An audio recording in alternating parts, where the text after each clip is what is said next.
Apakah Marilyn Monroe memiliki kaitan dengan Soekarno? Pada tahun 1956, Presiden Soekarno mengunjungi Amerika Serikat untuk pertama kalinya. Kehadiran pemimpin Indonesia ini cukup menjadi perhatian masyarakat AS. Tak cuma mengadakan pertemuan resmi, Presiden Soekarno juga menghadiri sejumlah pesta. Yang paling meriah adalah pesta di Hollywood yang digelar oleh Eric Allen Johnson, Presiden Motion Picture Association of America atau MPAA, yang diadakan di Beverly Hills Hotel.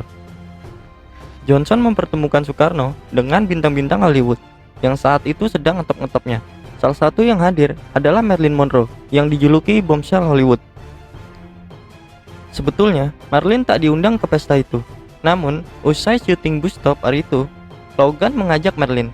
"Saya ingin kau datang menemui sahabat saya nanti malam," kata Logan pada Marilyn. Marilyn pun patuh pada permintaan bosnya. Meski esok harinya dia akan berulang tahun ke-30 dan malam itu ia harus pergi ke New York untuk sebuah acara. Marilyn akhirnya datang ke pesta Soekarno, mengenakan gaun hitam. Kehadirannya menjadikan suasana pesta menjadi lebih semarak.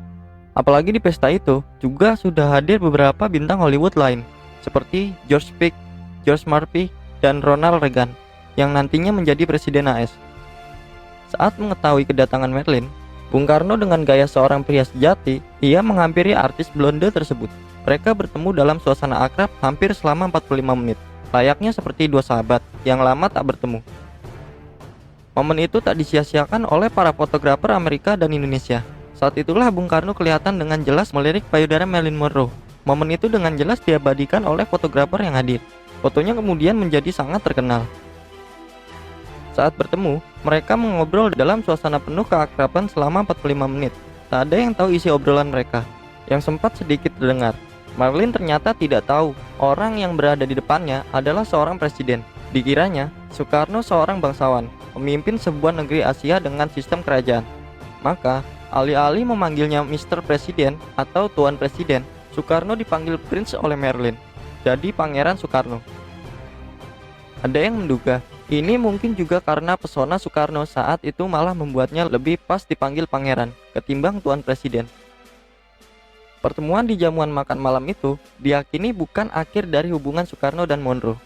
Dalam Celebrity Secret, Official Government Files on the Rich and Famous, Anthony Summer, seorang yang mempunyai otoritas menulis tentang Monroe, menyatakan selama syuting Bus Stop 1956, Marilyn bertemu dengan Presiden Indonesia, Soekarno. Dia ingin memberitahu temannya, Robert Schlesser, bahwa ia dan Soekarno telah menghabiskan malam bersama.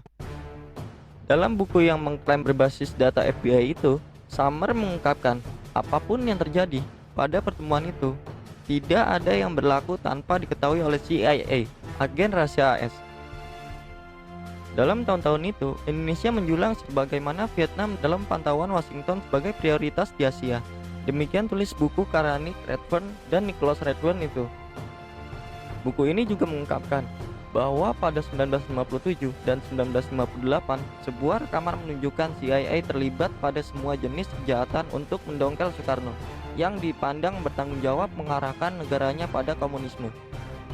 Meski demikian, masih menurut buku itu, ketika AS merasa butuh untuk menjilat Soekarno, CIA bermimpi untuk menggunakan seks dalam bentuk Marilyn Monroe agar sang diktator merasa dihormati.